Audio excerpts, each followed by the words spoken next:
It's 16 weeks we're doing these live events.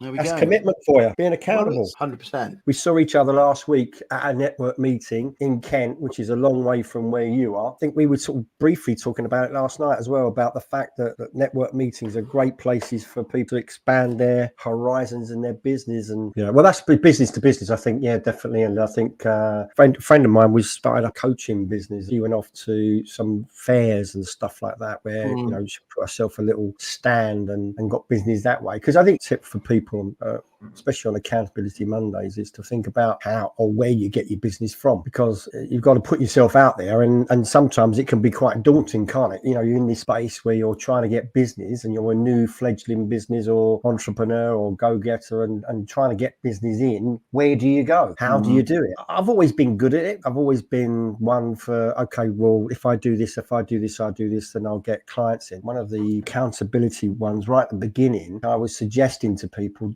you've got to get good at get business in. It's all right putting all the systems in place and putting all the legalities in place, but if you can't get business in, doesn't matter what you do, you're not going to fill up your funnel with business. You can have everything set up but no customers. You've got to get good at getting customers. Simple as that. Attracting the right type of clientele. But you go to all these network meetings, you've got more than one, you've got more than one string to your bow. So I think it's something that people need to get out there, get talking. It reminds me of a network meeting I went to many years ago, Berkshire Property Meet, and I'd first turned up there. Vanish Patel had just spoke. So he had lots of people around him afterwards. He had a load of people around him. I walked up to him, I grabbed him by the arm. I said, if you just give me a card, I haven't got time to chat. And he carried on talking. He ignored me. So I grabbed his arm again, said, I just want a card, and then I'll be gone. I'll go on. And he's looking at the people around him. He said, just watch what this guy's doing. So he looked at me and he carried on talking.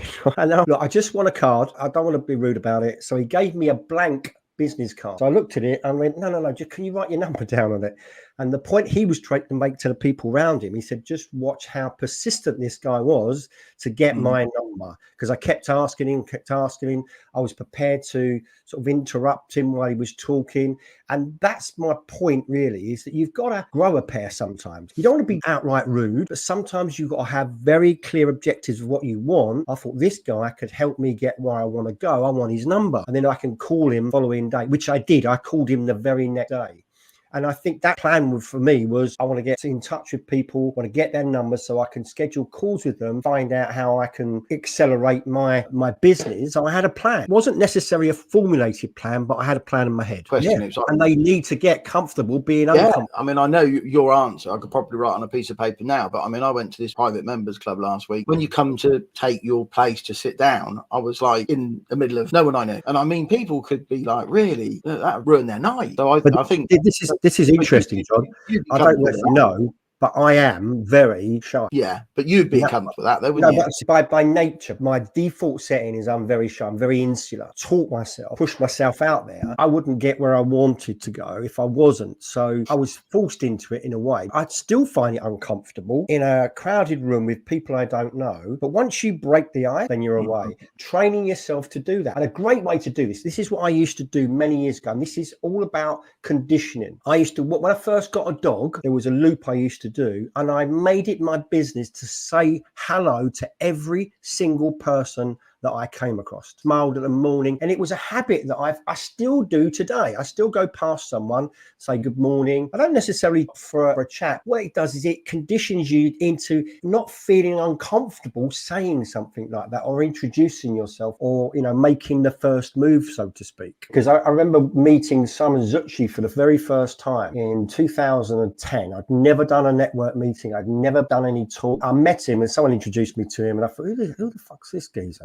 I've never heard of him. And I run all these network meetings across the country.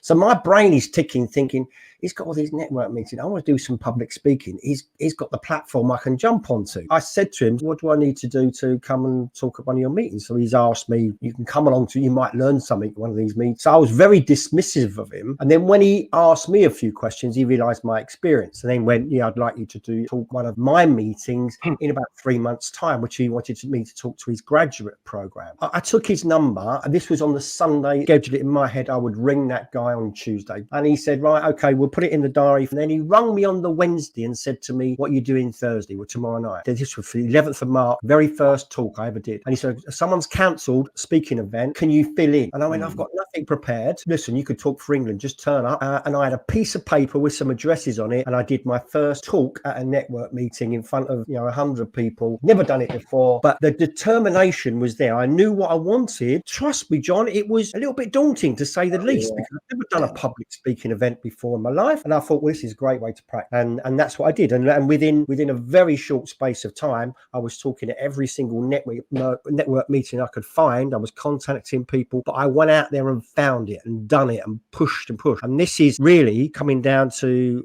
what we're talking about, accountability every Monday, is you sometimes need to hold yourself accountable and say, well, get out there and do it. Do something. Go out and do something. You don't know where it's going to lead. I didn't know that. If I hadn't have been at that meeting, you never know who you're going to meet. You never know you're sitting next to a network meeting. You do not know. So I think it's really important that you get out and mingle. I've certainly thought, I don't want to go to networking tonight. And it's the easy option, exactly like, a run or something. You can just postpone it, but you force yourself to go to this meeting and you just get a really good contact, get a little bit of information from that meeting. You think, bloody hell, I can use that in my business. So, there's no excuse for all the people that are listening to this that, just pick a meeting close to you. Whether if you're in business, you've got your things like your BNI, 4N, the coffee meetings. I mean, there's morning meetings, afternoon meetings, evening meetings. There's no excuse when you've got a slot to go out. Same for the property side of things. There's meetings at all different times. And in the next week, I'm going to book a meeting to go to, and I'm going to just see what comes of that meeting. And like you say, just get and think about, why am I going there?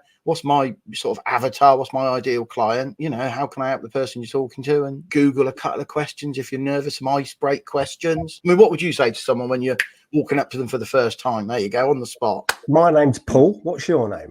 Simple as that. They'll tell me their name. So what do you do?